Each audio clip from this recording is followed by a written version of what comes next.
व्यवस्था नै परिवर्तन भएन, जनताको वास्तविक व्यवस्था नै परिवर्तन भएन। अनि अर्को एउटा कुरा, व्यवस्था र अवस्था दुईटै परिवर्तन गर्नुपर्छ यदि मुलुक। जस्तै हेर्नुहोस् त, कयौँ नेताहरू देख्छु म पञ्चायतकालमा पनि मन्त्री थिए। अब हाम्रै राप्रपाका पूर्व नेताहरूको कुरा गरौँ, पञ्चायतकालमा पनि मन्त्री हुनुहुन्थ्यो कमल थापाजी, बहुदल आयो त्यसमा पनि मन्त्री हुनुभयो, गणतन्त्र आयो त्यसमा पनि मन्त्री हुनुभयो, अझै राजा ल्याउँछु भन्नुहुन्थ्यो त्यसमा पनि मन्त्री खान खोज्दै हुनुहुन्थ्यो। भनेपछि अब अहिलेका हेर्नुहोस् त माधव नेपालहरू राजाको पालामा पनि पाउमा दाम चबाएर मन्त्री हुनुहुन्थ्यो, मन्त्री नै हुनुहुन्थ्यो नि राजाको पालामा। अब शेरबहादुर देउवा राजाको पालामा पनि प्रधानमन्त्री हुनुहुन्थ्यो, अहिले पनि प्रधानमन्त्री हुन्थ्यो।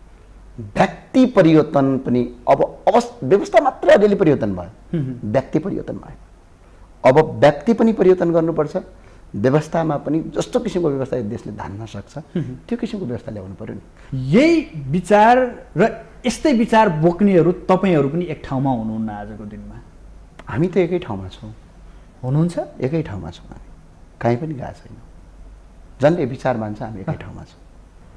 तपाईँहरूको हैसियत एमालेसँग मिल्ने हो अझै पनि कि अथवा स्वतन्त्र रूपमा अगाडि बढ्नुहुन्छ? होइन, यस्तो हाम्रो हैसियत न त एमालेसँग मिल्ने हो न त काङ्ग्रेससँग मिल्ने हो। हामी एउटा स्वतन्त्र रूपमा एउटा छुट्टै विचार बोकेर हिँड्न सक्छौँ भनेर हामी हिँडेका छौँ। अध्यक्ष माननीय अध्यक्ष राजेन्द्र लिङदेन हिँडिराख्नु भएको छ। सिङ्गो देशभरि अहिले पार्टीको लहर छ। आम सर्वसाधारण जनता चकित भएर ढल्न मात्रै बेर छ। सरकारले पेट्रोलियम पदार्थको मूल्य वृद्धि बढ्नुको मुख्य कारण चाहिँ सरकारले पेट्रोलियम पदार्थमाथि करमाथि कर लगाउनु, अत्याधिक ज्यादा कर लगाउनु। जस्तै पेट्रोलमा कर कति छ भने 1 लिटरमा 65 रुपियाँ 61 पैसा कर छ, डिजेलमा 49 रुपियाँ 53 पैसा कर छ, त्यसै गरी मट्टी तेलमा 13 रुपियाँ 95 पैसा पर लिटरमा कर छ, त्यसै गरी हवाई इन्धनमा 25 रुपियाँ 75 पैसा कर छ, त्यसै गरी हवाई इन्धन बाह्यमा बाहिरबाट ठुलो प्लेनमा हाल्ने इन्धनमा 2 रुपियाँ 69 पैसा छ। त्यस्तै ग्यास सिलिन्डरमा 1 सिलिन्डर बराबर 320 रुपियाँ 84 पैसा कर छ। नेपालका नेताहरूको चरित्र र हाम्रो सम्झौता के भनेर हेर्ने हो भने भारतका अगाडि नस्तमस्तक भएर सुतेका छन् यिनीहरू। तर अहिले तत्कालका लागि चाहिँ जुन पेट्रोलियम पदार्थमा लाग्ने कर छ 65 रुपियाँ कर, त्यो कर कटौती गर्ने बित्तिकै पेट्रोल 133 रुपियाँ हुन्छ, डिजलको 49 रुपियाँ कर घटाउने 39 रुपियाँ कर घटाउने बित्तिकै डिजल पनि आधा दामले कम हुन्छ। भनेपछि यो कर चाहिँ सजिलै अहिले अर्थमन्त्रीज्यूले आपूर्ति अर्थ मन्त्रालयले कर लिँदैनौँ पेट्रोलमा भनेर घटाउने बित्तिकै सर्वसाधारण जनताको जीवनमा मूल्य वृद्धि स्वात्तै घट्छ। सँग पुगेका व्यक्तिहरू यसो अनुहारहरू हेर्दाखेरि उनीहरू पार्टीसँग कमै मात्र सहभागी भएका व्यक्तिहरू देख्न पाइन्थ्यो। होइन, त्यो कस्तो भने आन्दोलन गर्ने भनेर गइएको होइन, रिपोर्ट माग्न त जो पनि जान पाए नि, पार्टीलाई नै सोध्नुपर्छ भन्ने पनि त छैन। सत्य कुराका पछाडि हिँड्नका लागि पार्टी नै बाधक बन्दैन, पार्टी त साधक बन्ने हो र त्यसका लागि गइएको थियो। पछि केही साथीहरू आउनुभयो, विद्यार्थी साथीहरू, केही वैद्यका साथीहरू पनि आउनुभयो, केही सडकमा हिँडेका मान्छे पनि आउनुभयो, केही पत्रकार आउनुभयो। अब बिचरा एउटा हामी रिपोर्ट माग्न गएको मान्छे त्यहाँनिर आन्दोलन जस्तो पो भइदियो त। अब मैले त प्रहरी पनि आउँछ कि आउँदैन सोचे पनि थिइनँ, किनकि मैले कसैलाई भनेर गएको पनि थिइनँ। रिपोर्ट माग्न जाने खुरुक लगिहाल आइहाल, जाने बित्तिकै गेट बन्द, भित्र छिर्न नदिने, एउटा 2-2जना डिएसपीको कमान्डमा टिम खटाउनु। यसले चाहिँ के देखायो भने राज्य त्रसित छ कि। मैले यहाँसँग बुझ्न खोजेका के कुरा भने जस्तै यहाँले भन्नुभयो नि यो राज्य संयन्त्र अहिलेका यी दलहरू यिनीको भूमिकाबाट चाहिँ आज हामी यस्तो अवस्थामा पुगेका छौँ, यिनीहरूको अदूरदर्शिताको कारण भन्दै गर्दा कतै कतै तपाईँ पनि आबद्ध रहेको पार्टीबाट तपाईँ यसरी एकल रूपमा हिँड्दाखेरि भोलि बिहान अप्ठ्यारो पर्छ कि भन्ने मानेमा चाहिँ यहाँलाई प्रश्न सोध्न खोजेँ मैले। मुलुकको हितमा काम गर्नका लागि घर बाउले रोके त रोकिँदैन भने पार्टीले रोकेर कहाँ रोकिन्छ र। दर्शकबिन नमस्कार, आजको सन्दर्भ कार्यक्रममा यहाँहरूलाई हार्दिक स्वागत छ। म सुदर्शन आचार्य। दर्शकबिन आजको सन्दर्भमा आज हामीसँग हुनुहुन्छ राष्ट्रिय प्रजातन्त्र पार्टी राप्रपाका प्रवक्ता ज्ञानेन्द्र साई।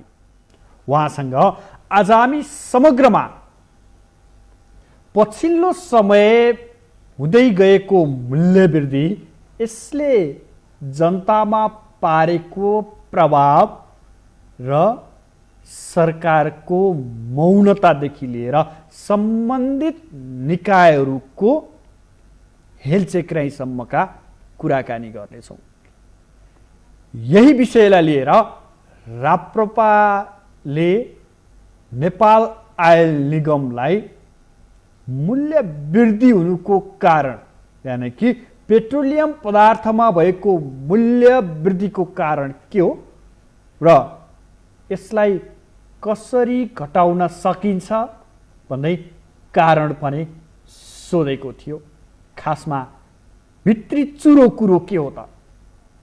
किन यसरी अचाक्लै रूपमा पेट्रोलियम पदार्थको मूल्यमा वृद्धि भइरहेको छ, जसका कारण सबै क्षेत्रमा यसको प्रत्यक्ष रूपमा प्रभाव परिरहेको छ? यो विषय पनि आज हामी उठान गर्नेछौँ।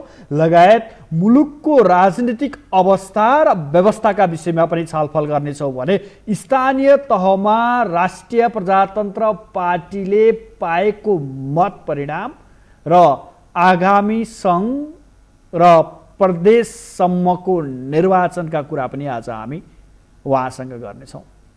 आउनुहोस् आजका अतिथिलाई स्वागत गरौँ। स्वागत छ यहाँलाई माउन्टेन टेलिभिजनमा। हस्, धन्यवाद, नमस्कार। पेट्रोलियम पदार्थमा भएको मूल्य वृद्धिको कारण खोज्दै यहाँ आयल निगम पुग्नुभयो। धरना समेत बस्छौँ हामी, यसको सम्पूर्ण कारण हामीलाई बताइएन भनेर प्रश्न समेत त्यहाँ उठाउनु भएको थियो।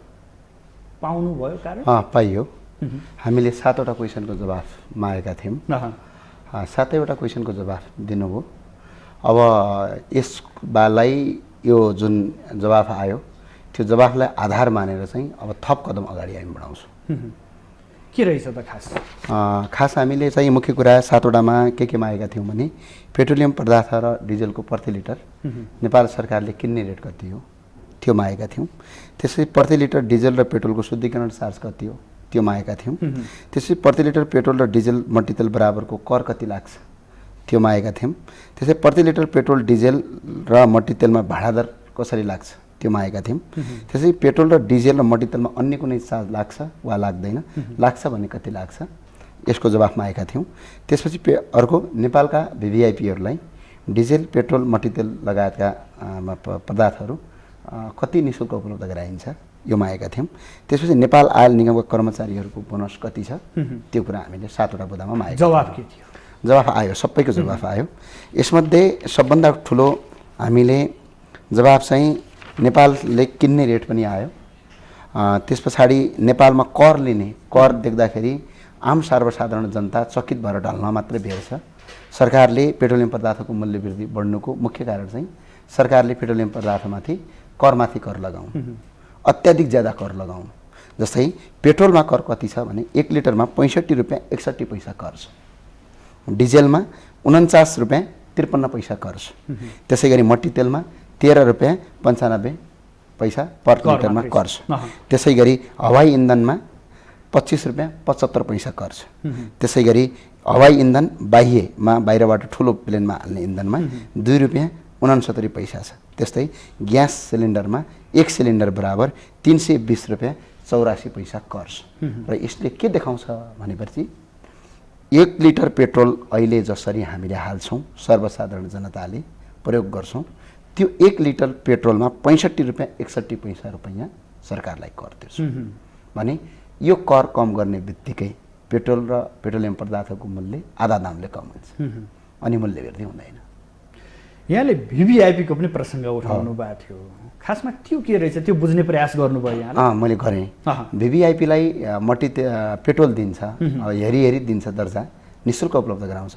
तर त्यो आयल निगमले उपलब्ध नगराउने भई सम्बन्धित मन्त्रालयले उपलब्ध गराउने, तर आयल निगमलाई चाहिँ तपाईँको त्यसको रसिद र भरपाई तिर्ने गरिएको भेटियो। अब भिभिआइपीले सबभन्दा कम एकजना भिभिआइपीले सामान्य भिभिआइपीले खर्च गर्ने भनेको महिनामा 500 लिटरभन्दा बढी पेट्रोल हो।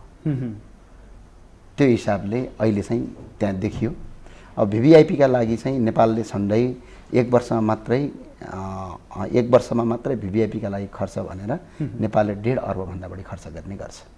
सुरक्षा, कर्मचारीको तलब र भिभिआइपीको भ्रमण सबै गरेर यो हामी पाल्न सक्दैनौँ।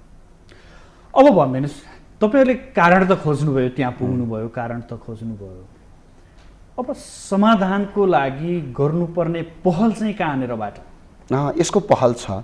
मूल्यवृद्धिका विरुद्धमा सडकमा चर्को नारा जुलुस गरेर मात्र हुँदैन कि यसको वास्तविक यसलाई कसरी कन्ट्रोल गर्न सकिन्छ त्यो पनि अहिले पहिलो कुरा पेट्रोलियम पदार्थमा भन्ने।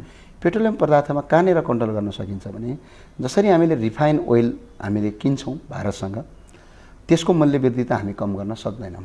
कि त हामीले चाइनाबाट ल्याउनु पर्यो, चाइनाबाट ल्याएर डबल कम्पिटिसन गरियो भने तेलको मूल्य सस्तो हुन जान्छ अभियसली जान्छ।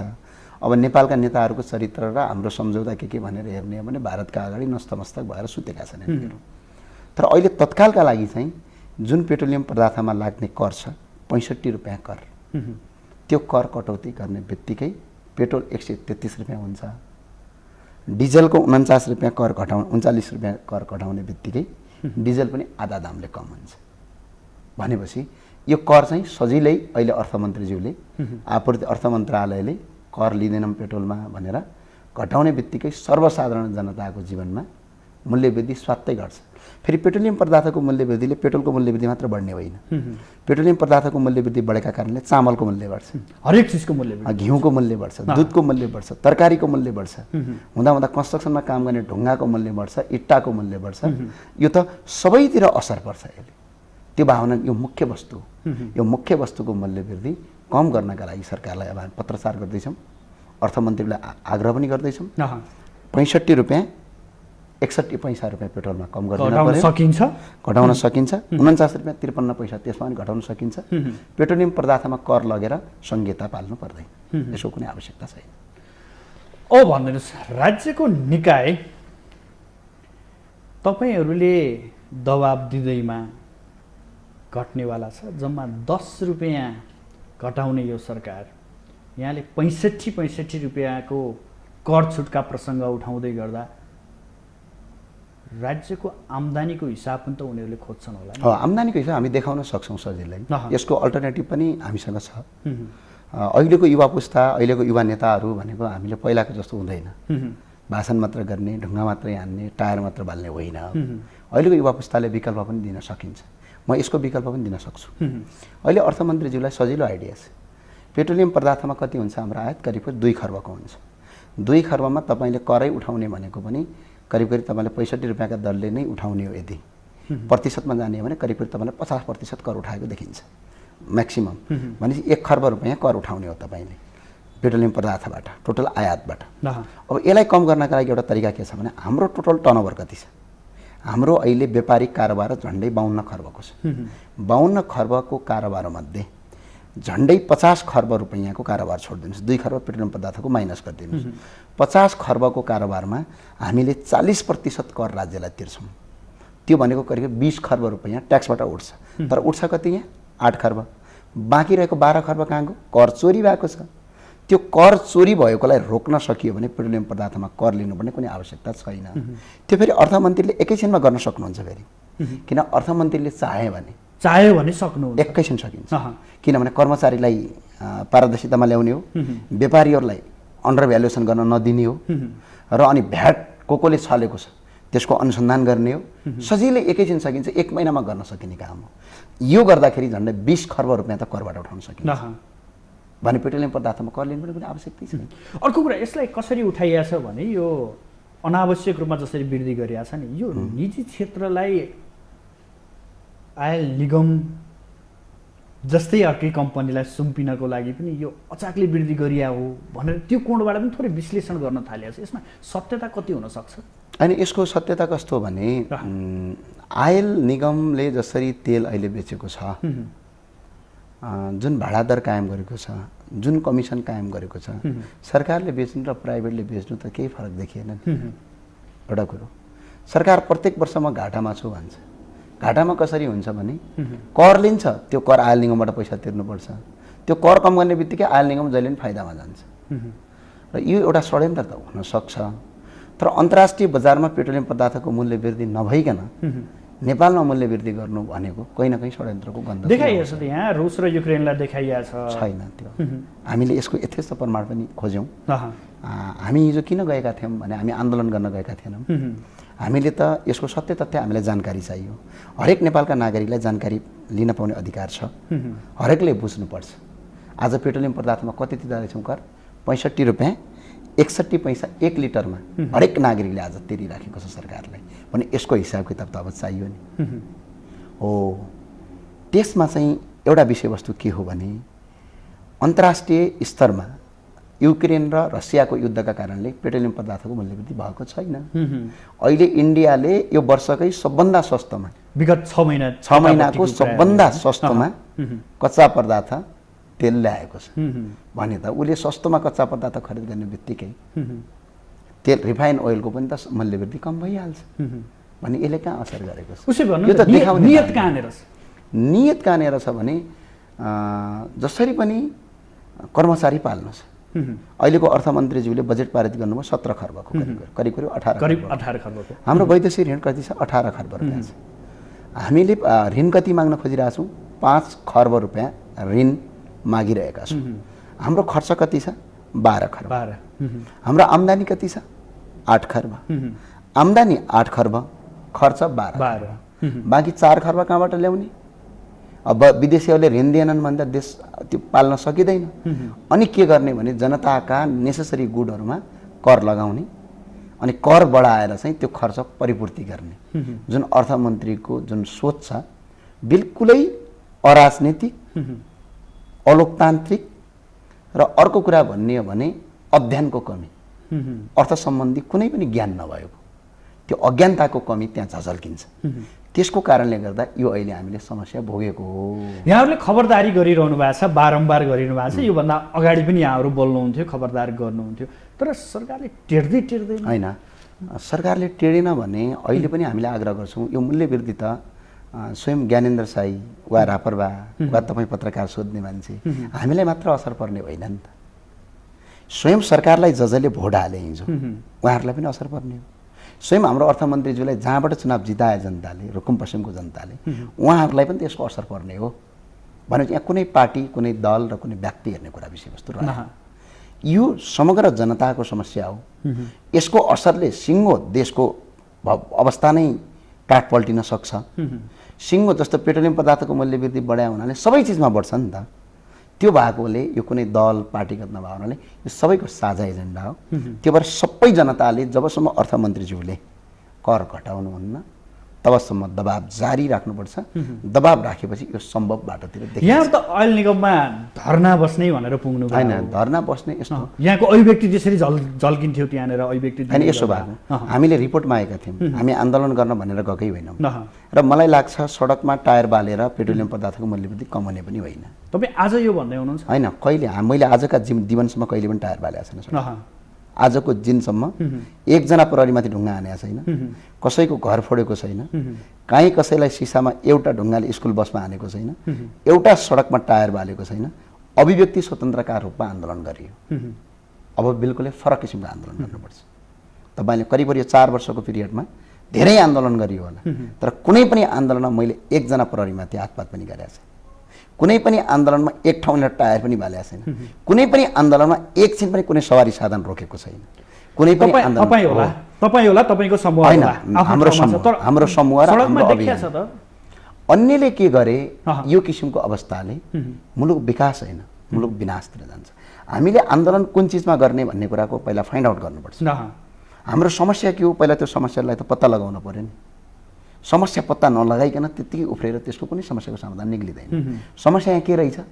अन्तर्राष्ट्रिय स्तरमा बजारमा भएको पेट्रोलियम पदार्थको मूल्यलाई त कम गर्न सक्दैनौँ। हामी 10,000 पटक उफ्रिए पनि सक्दैनौँ, 20,000 पटक उफ्रिन सक्दैनौँ, पुरै देश ठप्प पारेर पनि सक्दैनौँ, जुनसुकै ठाउँमा गएर उफ्रिए पनि सक्दैनौँ। तर सक्छौँ कहाँनिर? जुन सरकारले कर लगेको छ त्यो कर कम गर्नका लागि अर्थमन्त्रीलाई घेराउ गर्न सकिन्छ। अर्थ मन्त्रालयमा तपाईँको अनसन बस्न सकिन्छ, अर्थमन्त्रीज्यूलाई विज्ञप्ति दिन सकिन्छ र अर्थमन्त्री र अर्थ मन्त्रालयको जुन अर्थमन्त्रीज्यूको जुन पार्टी छ सरकार, तिनै पार्टीका कार्यकर्ताले अर्थमन्त्रीलाई यो सजेस्ट गर्न सक्नुहुन्छ। उसो भए यहाँहरू ओइल निगमबाट यहाँहरूले जुन चिज खोज्नु भएको थियो त्यो प्राप्त गर्नुभयो, फर्क्यौँ र अब यतिले पुग्दैन। अब यो अर्थमन्त्रीजी कहाँ आयो? अब यो आन्दोलन सिफ्ट भयो। अब आयल निगममा धरना दिएर केही हुनेवाला रहेनछ। किनकि आयल निगमको कुनै अधिकारै छैन। अधिकार त कसको रहेछ? अर्थमन्त्रीज्यूको रहेछ। अर्थमन्त्रीजीले त्यो पेट्रोलियम पदार्थको कर कम गरिदिएपछि त अहिले नै बेलुका अहिले नै डिसिजन गरिदिएपछि सो त कम भइहाल्यो। यहाँनिर यहाँलाई एउटा प्रश्न सोधेँ। यहाँ राप्रपा पार्टीको तर्फबाट जानुभयो हो अथवा स्वतन्त्र एउटा नागरिकको हिसाबले त्यहाँ पुग्नु भएको थियो? होइन, यस्तो हो। मुख्य कुरा चाहिँ के हो भने अब म त पार्टीको प्रवक्ता भएका नाताले अब पार्टीको भन्ने कुरा रह्यो, तर म एउटा स्वतन्त्र नागरिक पनि हो र पार्टीलाई बिल्कुलै पुरानो ढङ्गले होइन। जति अहिलेसम्म यहाँ पुग्नु भएको थियो नि तपाईँसँग पुगेका व्यक्तिहरू यसो अनुहारहरू हेर्दाखेरि उनीहरू पार्टीसँग कमै मात्र सहभागी भएका व्यक्तिहरू देख्न पाइन्थ्यो। होइन, त्यो कस्तो भने आन्दोलन गर्ने भनेर गइएको होइन, रिपोर्ट माग्न त जो पनि जान पाए नि, पार्टीलाई नै सोध्नुपर्छ भन्ने पनि त छैन। सत्य कुराका पछाडि हिँड्नका लागि पार्टी नै बाधक बन्दैन, पार्टी त साधक बन्ने हो र त्यसका लागि गइएको थियो। पछि केही साथीहरू आउनुभयो, विद्यार्थी साथीहरू, केही वैद्यका साथीहरू पनि आउनुभयो, केही सडकमा हिँडेका मान्छे पनि आउनुभयो, केही पत्रकार आउनुभयो। अब बिचरा एउटा हामी रिपोर्ट माग्न गएको मान्छे त्यहाँनिर आन्दोलन जस्तो पो भइदियो त। अब मैले त प्रहरी पनि आउँछ कि आउँदैन सोचे पनि थिइनँ, किनकि मैले कसैलाई भनेर गएको पनि थिइनँ। रिपोर्ट माग्न जाने खुरुक लगिहाल्ला आइहाल्ला, जाने बित्तिकै गेट बन्द, भित्र छिर्न नदिने, एउटा 2-2जना डिएसपीको कमान्डमा टिम खटाउनु। यसले चाहिँ के देखायो भने राज्य त्रसित छ कि। मैले यहाँसँग बुझ्न खोजेका के कुरा भने जस्तै यहाँले भन्नुभयो नि यो राज्य संयन्त्र अहिलेका यी दलहरू यिनीको भूमिकाबाट चाहिँ आज हामी यस्तो अवस्थामा पुगेका छौँ, यिनीहरूको अदूरदर्शिताको कारण भन्दै गर्दा कतै कतै तपाईँ पनि आबद्ध रहेको पार्टीबाट तपाईँ यसरी एकल रूपमा हिँड्दाखेरि भोलि बिहान अप्ठ्यारो पर्छ कि भन्ने मानेमा चाहिँ यहाँलाई प्रश्न सोध्न खोजेँ मैले। मुलुकको हितमा काम गर्नका लागि घर बाउले रोके त रोकिँदैन भने पार्टीले रोकेर कहाँ रोकिन्छ र हजुर? घर आफूले जन्म दिएको बुवाले मुलुकको हितमा लागि म काम गर्छु, यो काम नगर भनेर बुवाले रोक्नु भयो भने हामी रोकिँदैनौँ। हामीले देख्थ्यौँ क्या, र हामी रोकेको म रोकेको पनि एमसिसीको विरोधमा जसरी बानेश्वरमा प्रदर्शन हुन्थे, भातृ सङ्गठनहरू उत्रिन्थे, दलहरूले चुप लाग्यो भनेको 1 घन्टामै उनीहरू साम्य हुन्थे। हेर्नु सत्य कुरा हो। हामीले त म त एक फेरि छक्क पनि परेँ। बानेश्वरमा आन्दोलन एमसिसीका विरुद्धमा खबरदारी गर्नु पर्यो भनेर बाटोमा आइरहेका थियौँ। केही अहिले सत्ताधारी पार्टीका केही कार्यकर्ताहरू पनि त्यहाँ हुनुहुन्थ्यो। उहाँहरू त माइक लगेर एकासी फर्किनु भएछ, बाटोमा जम्काभेट भयो। अनि मैले सोधेँ किन फर्केको कमरेड भने हाम्रो अध्यक्ष प्रचण्डले फर्क भन्नुभयो, निर्देशन भयो। अनि मलाई लाग्यो हामी साँच्चै के स्वतन्त्र भनेर यत्रो आन्दोलन गऱ्यौँ देशमा, आफ्नो व्यक्तिगत स्वतन्त्रताको यत्रो ठुलो बहस र यत्रो ठुलो छलफल गर्छौँ, के हामी स्वतन्त्र रहेछौँ त? हामी रहेनछौँ नि। त्यही भए हुनाले अहिले राष्ट्रिय प्रजातन्त्र पार्टीमा नयाँ नेतृत्व आइसके पछाडि, राजेन्द्र लिङ्गदेलज्यूको उदय भइसके पछाडि पार्टीमा काम गर्नका लागि जुन पहिलाको सिन्डिकेट थियो त्यो छैन, र यदि त्यो हुन्छ भने हुन दिइँदैन। देश र जनताको पक्षमा बोल्न कसैले रोक्न सक्दैन र रोकेर रोकिने पनि छैन। अब अन्तिम प्रश्न यही पेट्रोलियम पदार्थको कुरा गरेँ, जसका कारण यहाँले पनि अघि भन्नुभयो हरेक क्षेत्रमा मूल्य वृद्धि भएको छ, सबैलाई मार पर्ने अवस्था छ भनेर। खबरदारी गर्दै गर्दा राज्य पक्ष लचिलो देख्ने सम्भावना देख्नु भएको छ ओलीको वर्तमान सरकारलाई यसो सरसर्ती बाहिरबाट हेर्दाखेरि? होइन, अहिले त अब ओलीको होइन यस्तो संसारमा केही पनि कुरा सकिँदैन भनेर यदि पहिला नै सोच्ने हो भने त संसार प्रगतिको बाटोतिर नै जाँदैन। सरकार बोल्यो त होइन, एउटा कुरा सुन्नुहोस् न, संसारमा हरेक कुरा सम्भव छ। हो, कुनै काम छिटो होला, कुनै काम ढिलो होला, कसैमा मेहनत बढी गर्नु पर्ला, कसैमा मेहनत कम गर्नु पर्ला, तर सत्य छ, यथार्थ छ र रियलिस्टिक छ भने त्यो कुरा सत्य हुन्छ र गर्न सकिन्छ। हामीले यो कुनै अप्टोमेटिक कुनै हाइपोथेसिस रूपमा अनुमानका आधारमा गरेको कुरा त होइन नि, यो त प्रमाणले बोल्छ नि। यो त प्रमाणका साथ यो काम गर्न सकिन्छ भनेपछि सकिन्छ। हरेक कुरा नेगेटिभिटी सोधेर पनि हुँदैन, केही कुरा पोजिटिभ पनि सोच्न पर्छ। पोजिटिभ सोचले चेतनाको विकास हुन्छ। र अहिलेको जसरी आन्दोलन विभिन्न भए हाम्रो समस्या कहाँ हो त? हामी समस्या पत्ता नलगाइकन हामी बेकारमा त्यत्तिकै आन्दोलन गर्छौँ। पहिला समस्या पत्ता लगाउनु पर्यो। अहिले मूल्य वृद्धि भयो भने आज हामीलाई थाहा छ नि, मूल्य वृद्धि संसारमा 2 प्रकारले हुन्छ।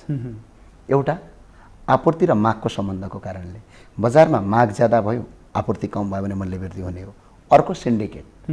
हाम्रो देशमा अहिले मूल्य वृद्धि भएको यो आपूर्तिमा कम भएर आपूर्ति कम भएर माग ज्यादा भएर मूल्य वृद्धि भएको होइन।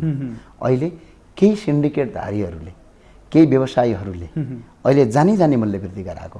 उदाहरणका लागि चुनावभन्दा अगाडि सूर्यमुखी तेलको मूल्य कति थियो? 250 रुपियाँ। चुनाव पछाडि 81 के भयो कि 350 भयो। चुनाव अगाडि टमाटर कति थियो? 30 रुपियाँ। अहिले कति छ? 120 रुपियाँ। चुनाव अगाडि तपाईँको कति थियो? मुला 40 रुपियाँ। अहिले कति छ? 80 रुपियाँ। चुनावभन्दा अगाडि पेट्रोल कति थियो? झन्डै 64 रुपियाँ त बढ्यो चुनावभन्दा पछाडि। झन्डै तपाईँको आइसकेपछि ग्यास कति थियो? 1500। अहिले कति? 1800। यो त केही व्यापारीहरूले बसेर पार्टीलाई चन्दा दिएको रकम असुल उपर गर्नका लागि सरकारसँग मिलेर गरिएको एउटा सिन्डिकेट मूल्य वृद्धि हो। उसो भए यो भन्न मिल्छ मन्त्री सरकारभन्दा बलिया व्यापारीहरू छन्, त्यो त अवश्य बिचौलियाहरू छन् भन्न सक्छौँ हामी मजाले। जस्तै मजाले भन्न सकिन्छ र यो हो पनि यथार्थ। कस्तो हुन्छ भने जस्तै हिजो चुनावमा हामी पनि गयौँ, हामी पनि धेरै ठाउँमा खटिएर हिँड्यौँ। बिचरा हामी जाँदाखेरि हाम्रो प्लेन भाडा कसले हाल्ने भन्ने हुन्थ्यो। जहिले पनि प्लेनमा जानु पर्थ्यो, भ्याइँदैन थियो। अनि त्यो प्लेन भाडा कसले हाल्ने भने जिल्लाका कार्यकर्ताले 5000, 2000, 10,000 उठाएर हामीलाई पठाइदिन्थे। हामी जान्थ्यौँ।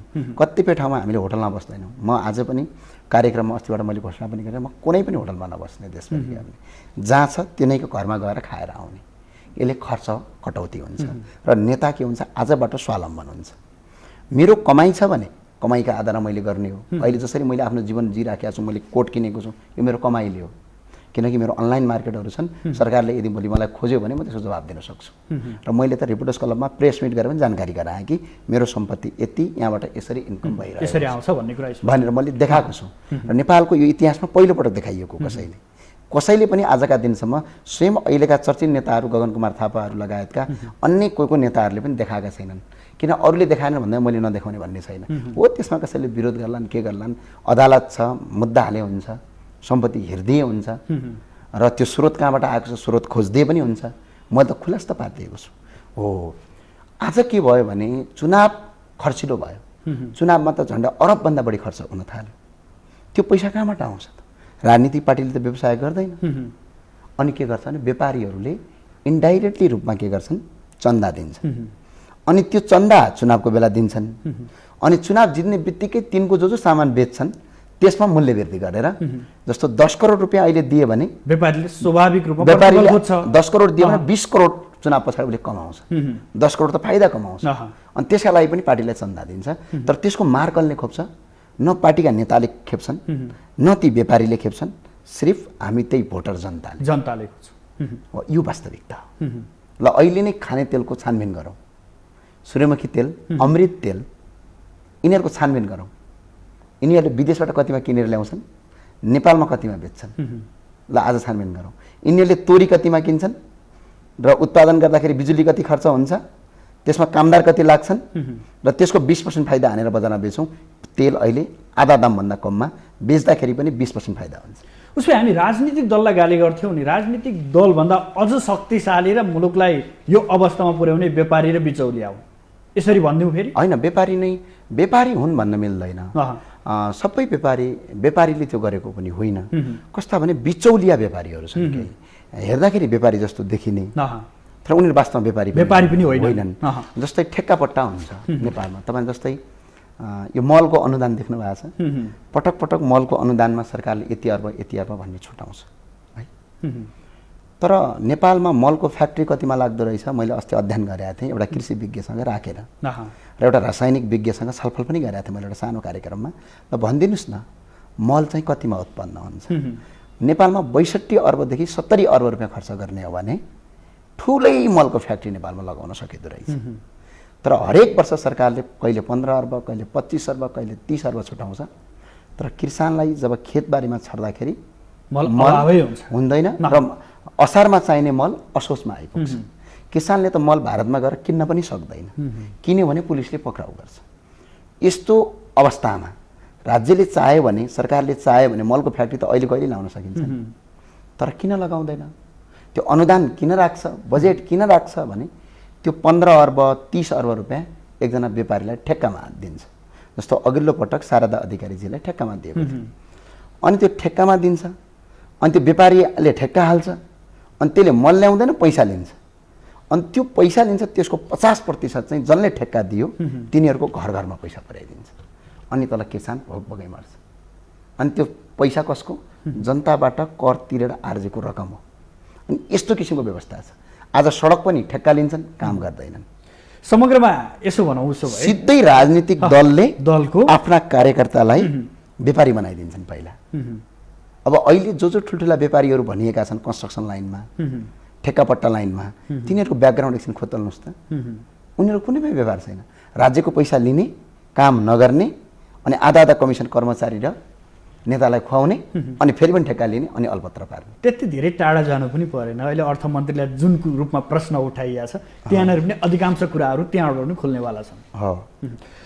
मैले जोड्न यहाँलाई खोजेको कुरा के भने, हामी राज्य सञ्चालन गर्ने नेतृत्व र दलहरू स्वयं हामी कमजोर छौँ अथवा हामी परिचालित छौँ र यो किसिमको अवस्था मुलुकमा देखा पर्दैछ। यसको एउटा समस्या हो। जस्तै निर्वाचन पद्धतिले गर्दा यो समस्या आउँछ। हरेक सांसदलाई जसरी पनि चुनाव जित्नुपर्छ भन्ने एउटा दबाब छ। चुनाव जितेर मात्रै हुँदैन, पार्टीलाई पैसा खुवाएर पहिला टिकट लिने। अब हाम्रो राप्रपामा त उम्मेदवारै पाइएको थिएन अस्ति स्थानीय निर्वाचनमा, त्यहाँ समस्या नहोला यो प्रश्न म उठाउँछु। होइन, वास्तविकता, किनकि हामीले 12,000 मात्रै उम्मेदवार खडा गर्न सक्यौँ। 36,000 मध्ये 12,000 खडा गरेर पनि 7.5 लाखको करिब करिब भोट ल्यायौँ। अब 20,000 25,000 गर्दा 6, 7, 8, 9 लाख ल्याउँथ्यौँ हामीले। तर अन्य पार्टीमा हेर्नु न, टिकटका लागि हेलिकप्टर बुकिङ गर्ने, कुटाकुट हुने, मारामार हुने जो पत्र पत्रिकामा तपाईँले देख्नुहुन्छ, हामीले देख्छौँ। पहिला घुस खुवाएर टिकट लिने, होइन, पैसा घुस खुवाएर टिकट लिने, त्यहाँ खर्च भयो। टिकट लगेर पनि सुख छैन। टन्न पैसा कार्यकर्तालाई बाँडेर जनतालाई पैसा बाँडेर चुनाव जित्ने, चुनाव जितेर पनि सुख छैन। त्यहाँ पनि टन्न पैसा दिएर मन्त्री बन्ने, अनि फेरि के गर्ने, यता ठेक्कापट्टा दिएर टन्न पैसा त्यो पहिलाको सबै रिकभरी पनि गर्ने, त्यसमा फाइदा पनि गर्ने, अनि ती व्यवसायहरूलाई पनि मोटाउने। जुन किसिमको यो चुनावी प्रक्रिया छ, जुन पद्धति छ, यो पद्धति नै भ्रष्टाचारी र करप्टेड पद्धति हो।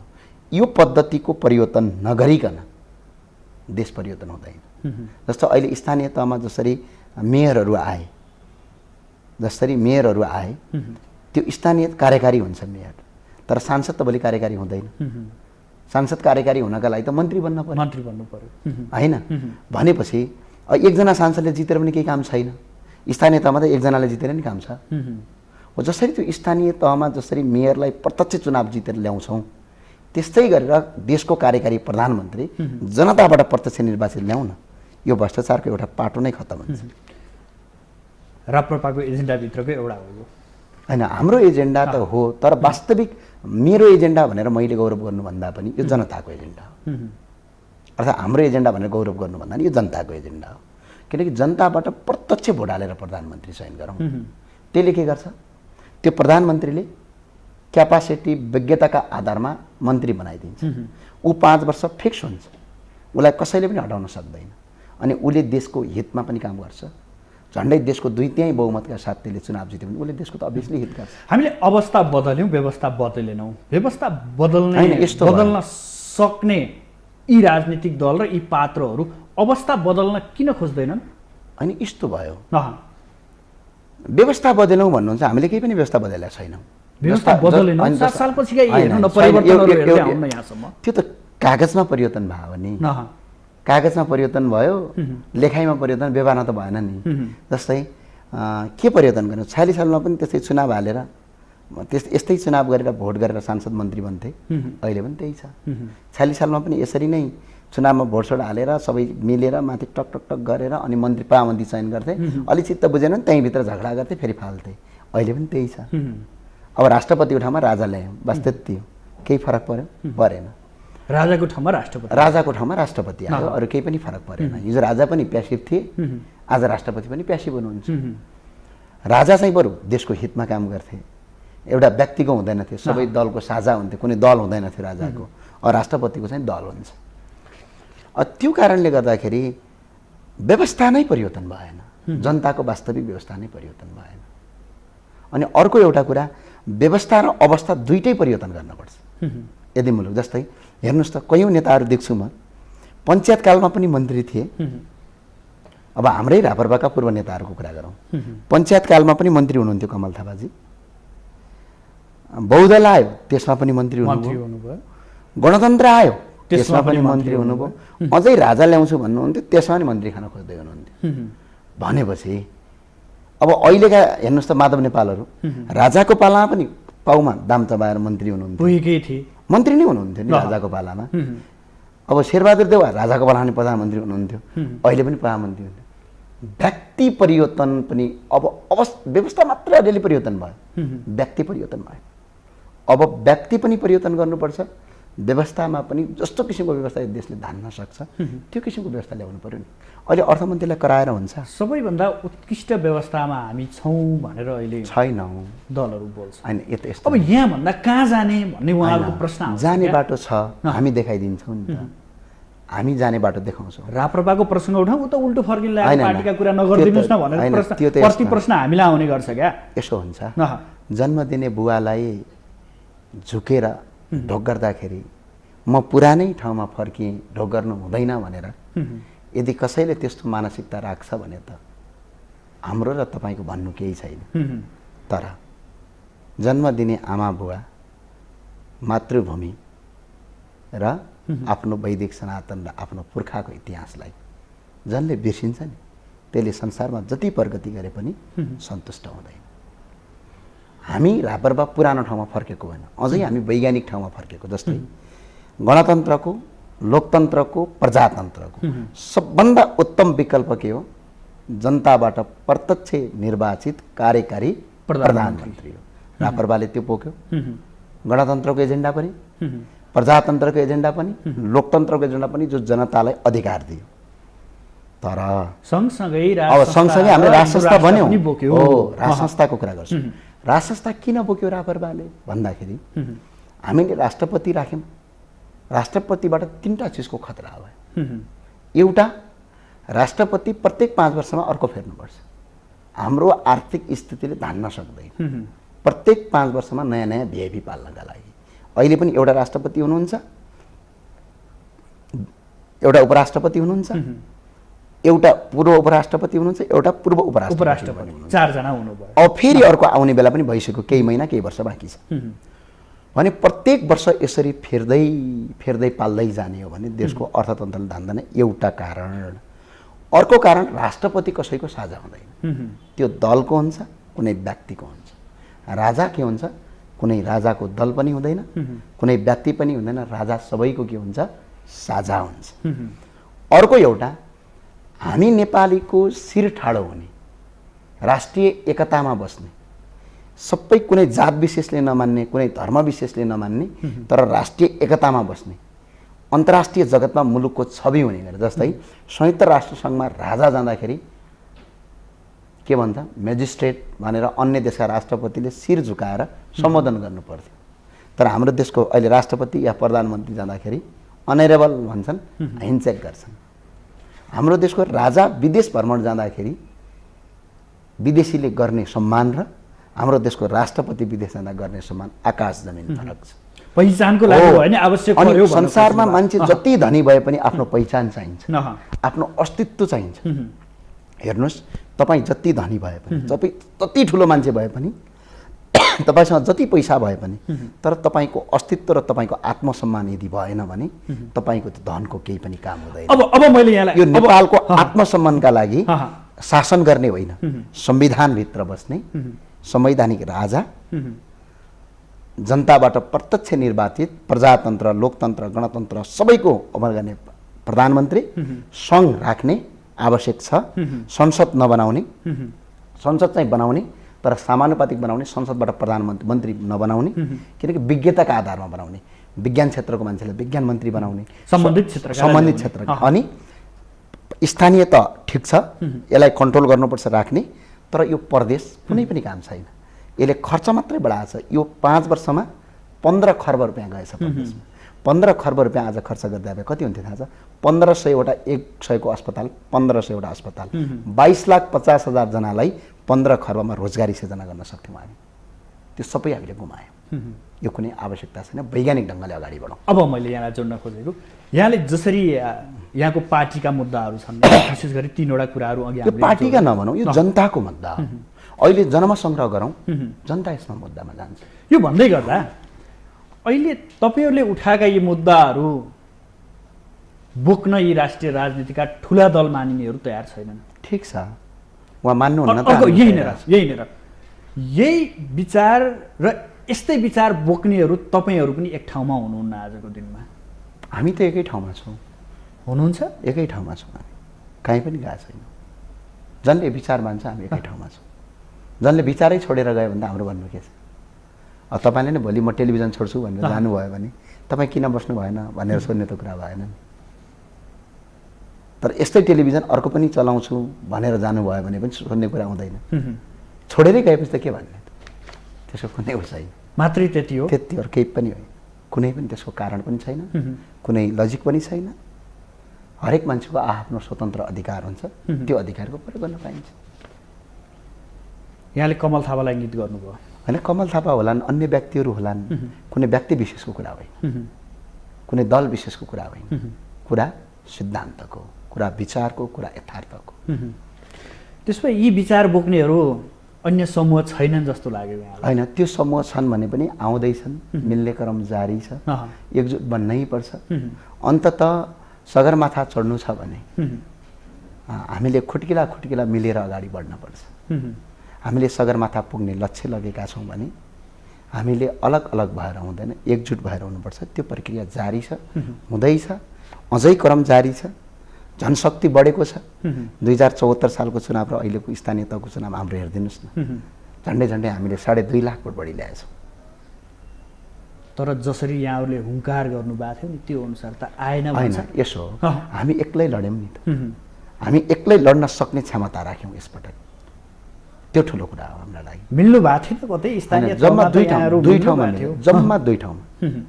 त्यो पनि पार्टीले मिलाएको होइन, स्थानीय उम्मेदवार मिलेका हुन्। पार्टीको कुनै पनि राष्ट्रिय एजेन्डामा त्यो मिलेको होइन। उसो भए 74 को स्थानीय भन्दा अहिले हामी बलियो छौँ भन्ने राप्रपाको दाबी हो। 2.5 लाख बढी भोट आएको छ। 2074 सालमा एउटा सीमित एरियामा जितेको थियो। अहिले पूर्व पेचीदेखि पश्चिम महाकाली, उत्तर दक्षिण हिमाल पहाड हुँदा हुँदा महेन्द्रनगरको पश्चिमको दोधारा चाँदनीदेखि लगेर माथि तपाईँको तेह्रथुमदेखि लगेर तराईको राजविराजदेखि लगेर माथि हुम्लासम्म चुनाव जितिएको छ। अब त्यसो भए सङ्घ र प्रदेशको निर्वाचनका कुराकानी गरौँ। यस अगाडि तपाईँको वर्तमान अध्यक्ष राजेन्द्र लिङ्गदेन एमालेसँगको सहयोगमा निर्वाचन जित्नु भएको थियो, उहाँको एमालेको साथ थियो। अहिले पनि कता कता राप्रपा फेरि एमालेको साथमै सङ्घ र प्रदेशको निर्वाचनमा जाँदैछ भन्ने प्रश्नहरू उठिरहेका छन्। तपाईँहरूको हैसियत एमालेसँग मिल्ने हो अझै पनि कि अथवा स्वतन्त्र रूपमा अगाडि बढ्नुहुन्छ? होइन, यस्तो हाम्रो हैसियत न त एमालेसँग मिल्ने हो न त काङ्ग्रेससँग मिल्ने हो। हामी एउटा स्वतन्त्र रूपमा एउटा छुट्टै विचार बोकेर हिँड्न सक्छौँ भनेर हामी हिँडेका छौँ। माननीय अध्यक्ष राजेन्द्र लिङ्गदेन हिँडिराख्नु भएको छ। सिङ्गो देशभरि अहिले पार्टीको लहर छ, मुलुकभरि युवाहरूको जनलहर छ। दर्शकबिन आज हामीसँग हुनुहुन्थ्यो राष्ट्रिय प्रजातन्त्र पार्टी राप्रपाका प्रवक्ता ज्ञानेन्द्र साई। उहाँसँग समग्रमा पछिल्लो समय देखिएको मूल्यवृद्धि, यसको प्रभाव, विशेष गरी पेट्रोलियम पदार्थमा भएको उच्च मूल्यवृद्धि र यसका कारणहरू र यसका निराकरणका कुराहरू के हुन सक्छन् भन्ने विषयमा विषय केन्द्रित भएर छलफल गऱ्यौँ। साथै राष्ट्रिय प्रजातन्त्र पार्टीको स्थानीय तहको निर्वाचनको मत परिणाम, आगामी सङ्घ र प्रदेशका योजनाहरू के छन्, साथै वर्तमान सरकार र सरकारका काम कारबाहीका विषयमा पनि आज हामी छलफल गऱ्यौँ। भोलि फरक विषयवस्तु र फरक अतिथिका साथ उपस्थित हुनेछौँ। आजलाई भने बिदा दिनुहोस्। नमस्कार।